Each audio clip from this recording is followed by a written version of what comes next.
to be playing Burkina Faso in October. That's the qualifier for the African Nations Championship. Yeah. Well, they are silent on that. Well, I presume that it should be Kaduna because Keshi has been working with some of these home-based players, before the foreign-based pros came in. So ordinarily, when you look at it on the surface, you don't assume it's Kaduna. It's going to be Kaduna. But let's get something official. You can't assume now. The stadium is not too cool. That they need to work on the stadium. But between now and October, that's a long time. No, they've not been playing. If it was good enough for the game against Chad. No, they've not been playing more games. I think the Kaduna teams normally play at the Kaduna. No, but the LMC have told them you can't be playing league games in substandard on substandard pitches. So they have recommended that you should be playing at the Amadou Bello Stadium. There is no Kaduna team in the top flight anymore. Yeah, NNL, Kaduna United. They only play in the Nigerian National League, and I'm not sure if the NNL have also given them that same mandate to be playing on good pitches. But they can still play at the Amadou Bello Stadium, and it will still be in tip-top shape. No, the bottom line is for the owners of that people the management of the stadium. Stadium to make sure that the stadium is in top shape, and it's very simple. Yeah. These are simple, measures that you can follow. And Tony, you remember there was a foreign coach in this country who saw a stadium, a stadium manager trying to wet the floor, wetting the pitch around 2 p.m. when the sun is at the highest. These are simple things. Early in the morning, late in the evening, you wet the pitch, try to cut it, make sure that it's trim and all that. Basic maintenance. These are basic maintenance things that need to be followed to the letter. Anyway, we don't want to assume. We know that the Nigerian Football Federation can also come out with a statement on where the Super Eagles, the home-based team, will be playing against Burkina Faso in October, so that we can be aware of all that will be happening this year. That's one thing that has been omitted. Nigeria against Burkina Faso in October is the 2016 African Nations Championship qualifier. Where we will be playing? Is it Kaduna, or is there somewhere else that they have at the back of their mind? Okay, let's step down. Let's talk about the Dream Team now. The Dream Team, a lot of issues.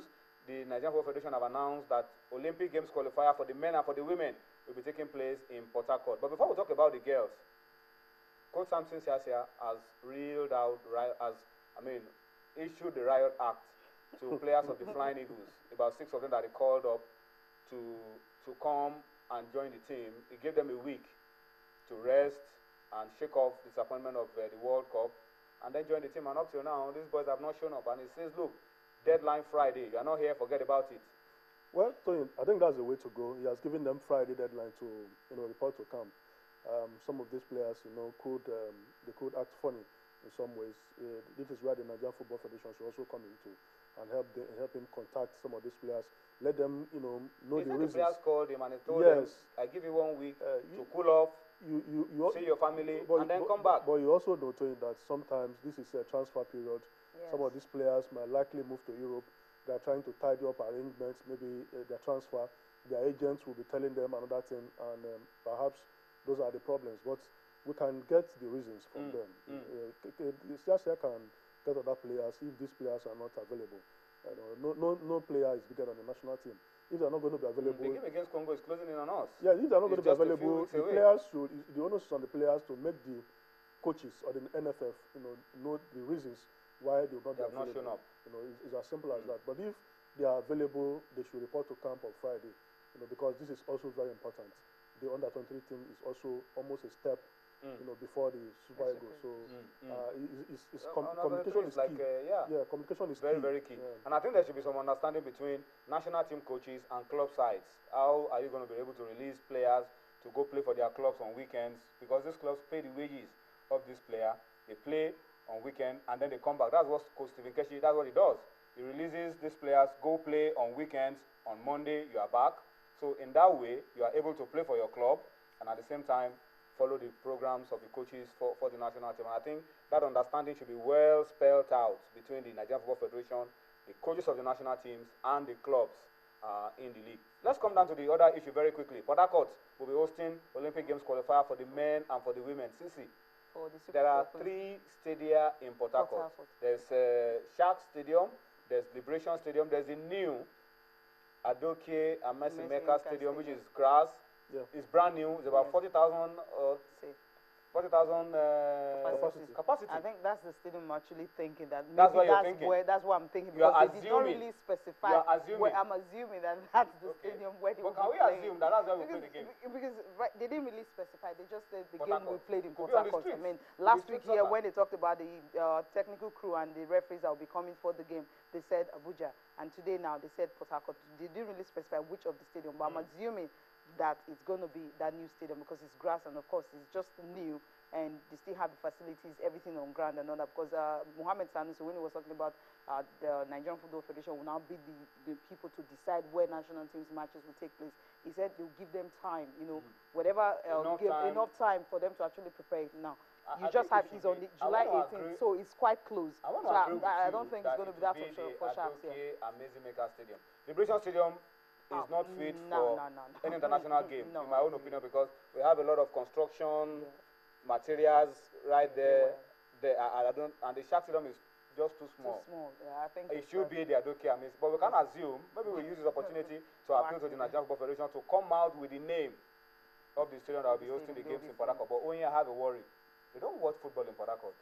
Well, I was coming to that point. I don't know how the Nigerian Football Federation. We have double headers from the LMC. People don't come to watch. How they are going to mobilize fans to come and watch, because we have seen matches involving even traditional teams like Sharks or Port Harcourt right there at the Sharks Stadium in the middle of town. In the league. Double header. Or you have the fans fail to turn up. So I don't know how they are going to. And this is a new stadium that is far away from the town. Maybe because it's going to be the national team.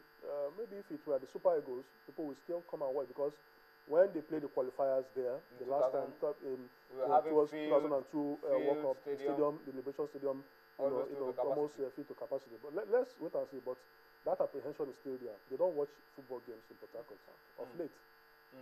But I think maybe with Super Falcons performance at the World Cup and everybody was actually interested in all that. Maybe how many people watch Rivers Angels? Is that not where Rivers Angels are based? Is that not where the coach is? We're talking about national team this time around. What's the difference between Rivers Angels and Super Falcons? What's the difference? Okay, like you have 9 of them actually went for the World Cup.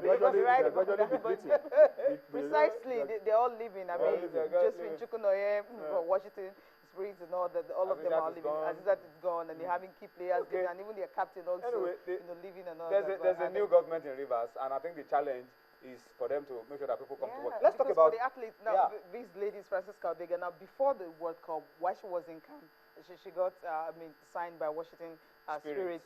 Ngozi Okobi, of course, she is the latest now to join, and she happens to be the only Nigerian player that was actually a player of the match in the 3 games that they played. Fantastic player, like you said. Now, if you check from on the 17, on the 20, and now Super Falcons, I'm so happy for her. From Delta Queens straight up to the US. Chukwunoye also of Rivers Angels, she also joined Washington Spirit. So you now have like 3 Nigerian players in one club. I think this is that really club huge. is celebrating the fact that they have a lot of Nigerians. On their Twitter handle, they said they are happy that they have a lot of Nigerian spirit in the team. I mean, if anybody that actually watched that game against Sweden, you'll be wondering where did they get the energy from. So that was just there. And for you to have the bundle of talents that went for the World Cup, and you're having some players actually playing every game, the 3 games that we played, it shows that the talent there is really huge. And for Ngozi Okobi, well, congratulations to her.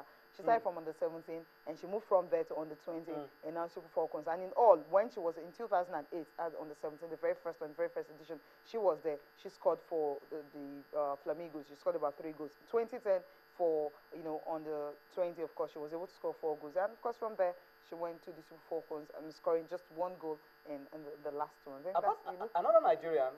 Another member of this team, Halimatu Ayinde, she signed for Western New York Flash. So the Falcons may not have done well, but the individual brilliance, but the girls are getting was good noted. contracts. Yeah, that's it's good for the game. It shows that you have a good team. I mean, you just need good individual players. You just need how do I put it? You just need a good coach, or rather, a little bit of luck. A little bit of luck also. And another thing is, it's not smiling. I think you just need the very best. I mean, preparations will also be key. I mean, when these girls get to play some international friendlies with other bigger countries before major tournaments, you discover that blend, that cohesion will just be there, and those set pieces and everything they were just missing at the World Cup wouldn't have been there at all. But I think we have fantastic players, we have fantastic team All you need to do, just put them together, and hopefully when they get to play Equatorial Guinea, well, I think I'm scared of that game, because now they came back on the 20th. They have just 2 weeks to rest. That means they're likely to resume camp on the 5th of July, and the game is on the 18th. So they just put them together quickly, as usual, and they get to play the game and everything. For a long time before the World Cup, so it shouldn't be difficult.